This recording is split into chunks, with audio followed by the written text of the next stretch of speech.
नमस्कार। अपराध की दुनिया में अनेकों चेहरे आए और गए। अंडरवर्ल्ड में अपने नाम का सिक्का चलाने वाले दाऊद इब्राहिम को भरी महफिल में पीटने वाला भी एक माफिया पैदा हुआ था।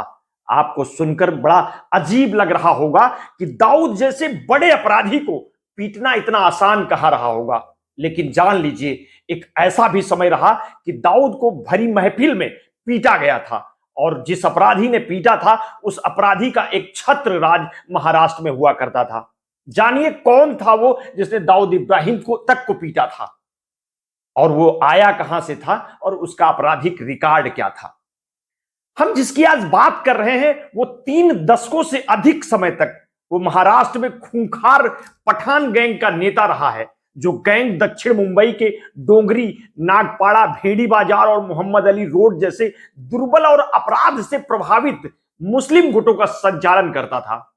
पठान गैंग अवैध जुआ और शराब की तस्करी, अवैध धन की वसूली, अवैध भूमि बेदखली, अपहरण, संरक्षण, रैकेट, कॉन्ट्रैक्ट किलिंग, नशीले पदार्थों का वितरण और जाली मुद्राओं के वितरण जैसे अपराधों में वो शामिल रहता था और उसका पूरा गैंग शामिल रहता था। नाम था करीम लाला। करीम लाला पठान, जो 1920 के दशक में अफगानिस्तान के कूनर से मुंबई तक अपने पूरे परिवार के साथ आया था।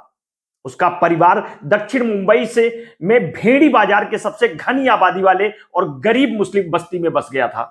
मुंबई में एक साधारण श्रमिक के रूप में काम शुरू करने के बाद वो पठान जात के एक गिरोह में शामिल हो गया, जो गिरोह मारवाड़ी और गुजराती धन उधारदाताओं, जमींदारों और व्यापारियों के लिए अवैध वसूली एजेंटों के रूप में काम करता था।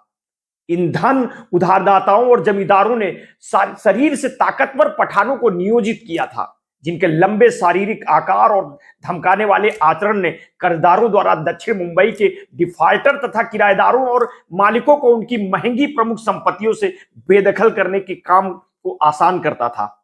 आपको बता दें, समय बीता और वो दूसरे के लिए काम करते करते कब खुद माफिया डॉन बन गया, इसका अंदाजा भी लगाया जाना मुश्किल है। सोचिए, एक व्यक्ति अफगानिस्तान से मुंबई आकर करीब 30 साल तक अंडरवर्ल्ड पर राज किया। लोगों में उसके नाम की दहशत रहती थी। अपनी दबंगई के दम पर अपनी पहचान बनाने वाले व्यक्ति का कद स्वभाव का अंदाजा इस बात से लगाया जा सकता है कि उसने एक बार दाऊद इब्राहिम को बीच बाजार में पीटा था। यही नहीं, उसने 1981 में दाऊद के भाई शब्बीर की हत्या कर दी थी। करीम लाला का असली नाम अब्दुल करीम शेर खान था। उसे अफगानिस्तान में पश्तून समुदाय का आखिरी राजा भी कहा जाता था। लाला ने 21 साल की उम्र में हिंदुस्तान आने का फैसला किया था। यहां उसने डाक से हीरे और जेवरात की तस्करी करने का काम शुरू किया। 1940 तक उसने इस काम में एक तरफा पकड़ बना ली थी। मुंबई पर करीम लाला का राज करीब 30 साल यानी 1950 से 1980 के बीच रहा। इस दौरान उसने वसूली, दारू, जुए के अड्डे और हीरे जवाहरात की तस्करी का काम किया है। करीम लाला की पहचान उसकी कद और काठी से थी। बताते हैं कि उसकी ऊंचाई 6 फीट थी, अक्सर पठानी सूट पहनता था। उसकी रौबदार पर्सनालिटी के कारण हाजी मस्तान उसे असली डॉन कहता था। 1940 के दशक में अंडरवर्ल्ड में खून खराबा नहीं होता था। तब उस वक्त स्मगलिंग का दौर चलता था। कहा जाता है कि करीम लाला ने ही मुंबई में शराब की अवैध बिक्री और जुए के अड्डे की शुरुआत कराई थी। एक समय में करीम लाला, हाजी मस्तान समेत कई गैंगस्टर ने मुंबई इलाके को बांट रखा था। उसी समय दाऊद ने अपने भाई शब्बीर के साथ तस्करी का काम शुरू किया था। तब ये करीम लाला की पठान गैंग के दुश्मन बन गए। 1981 में करीम लाला की गैंग ने दाऊद के भाई शब्बीर की निर्मम हत्या कर दी। दाऊद और पठान गैंग के बीच जंग छिड़ गई। इसी बीच 1986 में दाऊद के साथियों ने करीम लाला के भाई रहीम खान को मार डाला।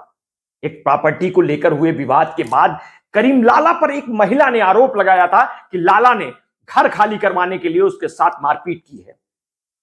जब यह केस कोर्ट पहुंचा तो करीम लाला को सुनवाई के लिए बुलाया गया। कोर्ट में पहुंचे ही थे कि लाला को देखकर सब खड़े हो गए। विटनेस बॉक्स में पहुंचने के बाद मजिस्ट्रेट ने उनसे पूछा कि तुम्हारा नाम क्या है? तो करीम लाला बोले, ये कौन काली कोट वाली महिला है जो हमारा नाम नहीं जानती। उनकी इस बात को सुनकर कोर्ट में ठहाके लगने लगे थे। लोगों के मामले में मध्यस्थता के तौर पर शामिल होकर उन्हें निपटाना करीम लाला की दिनचर्या में शामिल था। इस बात ने उसे इतना लोकप्रिय बना दिया था कि हर समाज में, हर संप्रदाय के लोग उसके पास मदद मांगने आते थे। उसके यहां अमीर और गरीब का कोई फर्क नहीं होता था। बताते हैं कि मुंबई में उसके घर पर हर शाम जनता दरबार लगने लगा था। जहां वो लोगों से मिलता था, उनसे कई बॉलीवुड सेलिब्रिटीज भी शामिल हुआ करती थी। तस्करी के धंधे में दाऊद के आने के बाद करीम लाला हैरान और परेशान था। दोनों के बीच दुश्मनी खुलकर सामने आ चुकी थी। बताते हैं कि एक बार दाऊद इब्राहिम मुंबई में ही करीम लाला के हत्थे चढ़ गया था। दाऊद को पकड़ने के बाद करीम लाला ने उसकी जमकर पिटाई की थी। इस दौरान दाऊद को गंभीर चोटें आई थी। ये बात मुंबई के अंडरवर्ल्ड में आज भी प्रचलित है। हालांकि इस बात के बाद दाऊद गैंग ने गैंगवार में उसके पूरे गैंग को खत्म कर दिया था। दाऊद ने शब्बीर की मौत के ठीक 5 साल बाद 1986 में करीब लाला के भाई रहीम खान को मौत के घाट उतार दिया था। यह थी स्टोरी करीम लाला की। मिलते हैं एक नए अपराध की स्टोरी के साथ। आपने अगर अभी तक हमारे इस चैनल को सब्सक्राइब नहीं किया है तो कर लीजिए। आपने अपना समय दिया, इसके लिए बहुत बहुत धन्यवाद। साधुवाद।